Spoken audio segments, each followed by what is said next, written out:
Magandang araw mga kaibigan. Bigyan natin ng reaction ngayon itong post ni Crisette Laureta Chu. Posted 7 hours ago.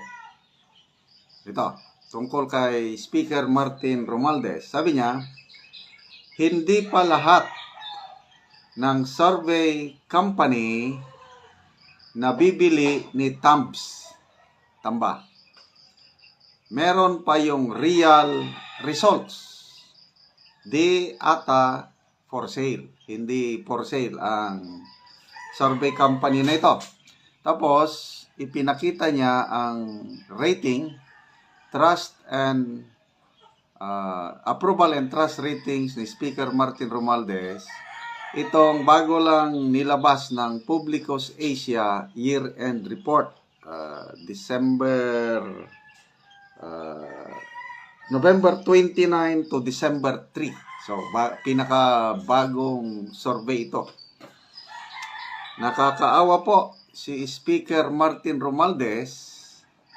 Ang kanyang approval rating is only 20%. Samantalang kanyang trust rating is 13%. Ito na yung pinakamababang rating niya mula nung pumupo siya sa na-monitor ko, napakababa. So, bakit nasabi ni Crisette Laureta Chu na hindi ito for sale? Itong Publicos Asia. Tunay na meron pang yung real result.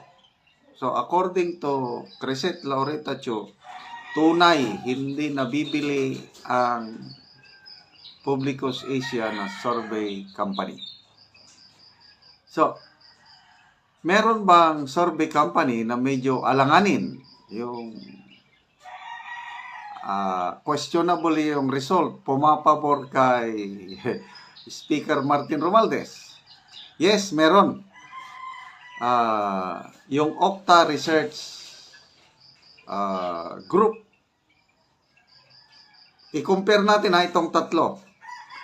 Okta, napakataas ang approval rating ni Speaker Martin Romualdez.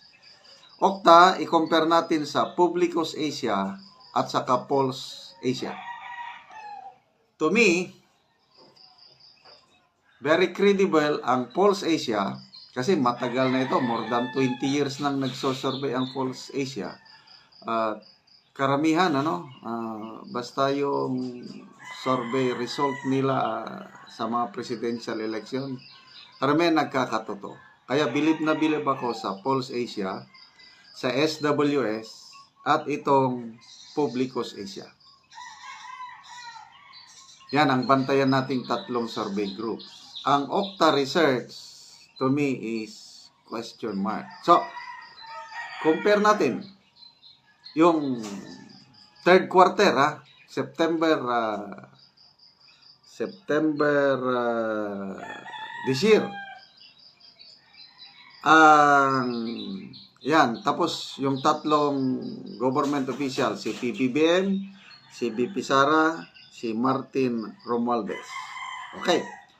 Ang approval rating ng third quarter sa Pulse Asia, si PBBM is 52%, si BP Sara is 69%, tapos si Martin Romualdez is only 26%. Napakababa. Sa Publicos Asia naman, noong third quarter, si PBBM 43%, si BP Sara 40%, si Martin Romualdez 25%. So, maintain na nagiging constant na nasa line of 20 lang yung kay Martin Romualdez. Samantalang si PBBM at BP Sara nagbari sa Publicos, sa Pulse Asia, mas mataas ang rating, approval rating ni BP Sara dahil 69, 52 si PBBM. Nabaliktad naman sa Publicos.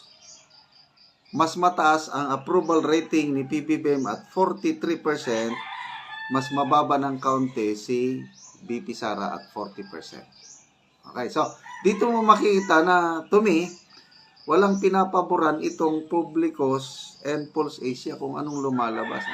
Tapos steady yung mababang rating ni Speaker Martin Romualdez. Nasa 20 plus lang. Kailang nakakapagtaka, sa Okta Research Group ang approval rating nung third quarter, si Speaker Martin Romualdez biglang tumaas 65%, samantalang si BP Sara 52%, si PBBM 66%. Nakakapagtaka na na-overtaken. Mas mataas na ang approval rating ni Martin Romualdez kay BP Sara. How come? Na dito sa dalawang survey group na napaka-credible sa paningin ko is steady na mababa sa kanya. Kaya maybe ito yung sinasabi ni Crisette Laurita Chu na meron pang survey group na hindi nababayaran, may survey group na nabayaran na. Okay. So,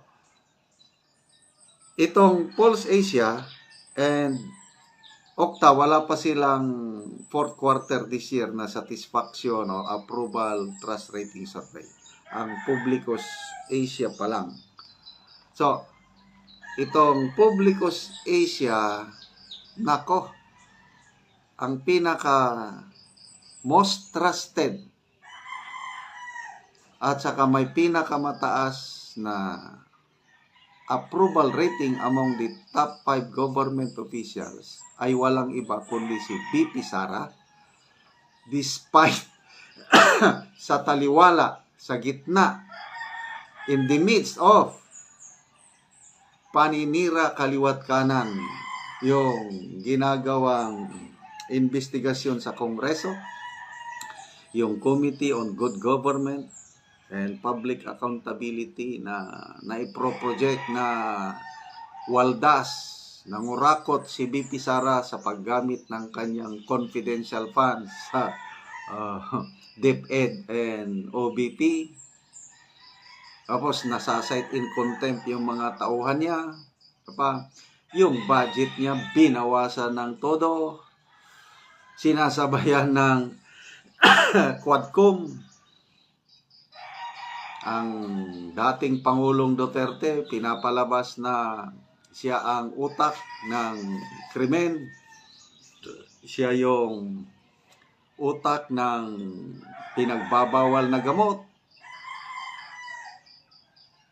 Despite sa mga ganitong paninira, magdadalawang taon na, nakakapagtaka, I don't know kung nakakapagtaka pa o nakakalula, na si BP Sara pa rin ang may pinakamataas na trust and satisfaction rating dito sa ginawang survey ng Publicos Asia. Okay. Approval rating. Saan na ba yung... ang approval rating ni BP Sara is 37%. Pinakamataas. Of course, nagtay sila... trust rating pala. Punta approval rating na nakakalito kasi yung approval at saka trust. Ang approval rating ni BP Sara is 37%. Compared mo kay PBBM, 33% lang.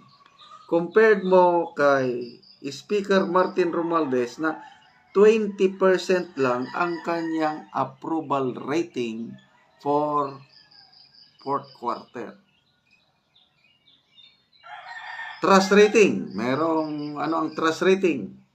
Si BP Sara ang most trusted.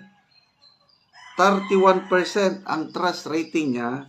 Si PBBM is only 23%. Si Speaker Romualdez is only 13%. So, yun po ang pulso ng taong bayan. Ang taong bayan, hindi mo na maluloko ngayon. Ang taong bayan, gising na. Hindi niyo na makontrol yung public opinion. Kahit sa iyo ang mainstream media, wala, hindi umuobra. Kasi sa mainstream media, wala kang marinig na magandang balita tungkol kay BP Sara o tungkol kay PRRD. Puros masama. Palaging negative. Walang bakit pagdating sa survey, nangunguna pa rin si BP Sara? Balik tayo sa presidential survey. Bago lang lumabas yung WR numero. Sino yung nangunguna? Si BP Sara, 24%. Although nagtay sila ni Senator Raffy Tulfo at 24% din. Si Speaker Martin Romualdez, kulelat, 1% lang.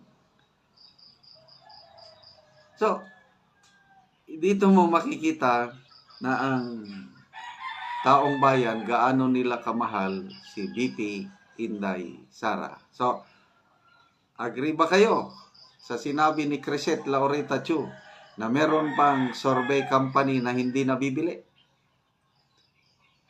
Believe ako, dito sa Publicos Asia, bantayan natin ang quarterly survey nila.